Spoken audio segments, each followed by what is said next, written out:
আসসালামু আলাইকুম। সকাল ৮টা বেজে ৫ মিনিটের সংবাদ শুনামে আসলাম আপনাদের মাঝে আবারও মালয়েশিয়া কুয়ালালামপুর থেকে আমি মোহাম্মদ ইসরাফিল খান। প্রথমে জানিয়ে দেব মালয়েশিয়া অভ্যন্তরীণ সমস্যা এবং সংবাদ শিরোনাম। আসসালামু আলাইকুম। সকাল ৮টা বেজে ৫ মিনিটের সংবাদ শিরোনামে আসলাম আপনাদের মাঝে আবারও মালয়েশিয়া কুয়ালালামপুর থেকে আমি মোহাম্মদ ইসরাফিল খান। প্রথমে জানিয়ে দেব মালয়েশিয়া অভ্যন্তরীণ সমস্যা এবং সংবাদ শিরোনাম। মালয়েশিয়া বর্তমান পরিস্থিতিতে যারা নতুন করে ট্যুরিস্টে 23-24-25 সালে নতুন করে যারা আগমন ঘটিয়েছে, মালয়েশিয়া বর্তমানে কাজ না পাওয়ার ব্যথা বেদনায় জর্জরিত হয়ে আছেন বিভিন্ন প্রবাসী।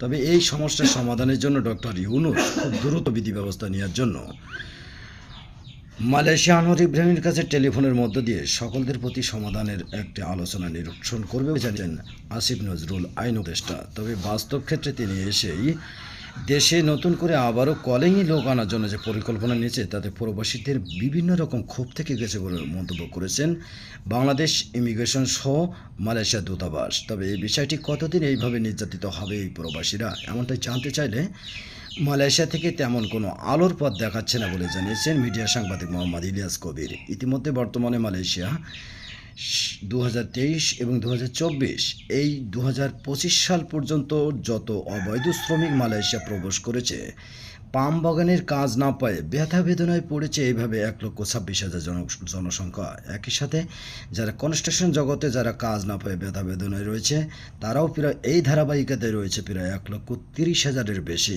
এই নিয়ে বর্তমানে মালয়েশিয়ার প্রবাসীদের কান্নার কোনো শেষ ঠিকানা নেই। এর সমাধান কোথায়, এটা জানতে চাইলে প্রধান উপদেষ্টা ডক্টর ইউনূস তেমন কোনো বিধি ব্যবস্থা নিচ্ছে না। আন্তর্জাতিক কিছু প্রসঙ্গ। এদিকে ইসরায়েলকে বর্তমানে ধামাচাপা দেওয়ার জন্য সকল ধরনের প্রচেষ্টা চালিয়ে যাচ্ছে তেহরান। এদিকে ইরানের প্রেসিডেন্ট রুহানি বিশ্বাস মারা যাওয়ার পর থেকে ইরানে মারাত্মকভাবে দুর্ঘটনার সম্মুখীন হয়েছেন ধর্মপ্রাণ প্রেরণতা আব্দুল খামেনি নির্দেশেই বর্তমানে ওয়াশিংটনের কাছে মাথা নত করবে না বলে এমনটাই মন্তব্য করেছেন সে দেশের প্রাণপ্রিয় নেতা আব্দুল খামেনি।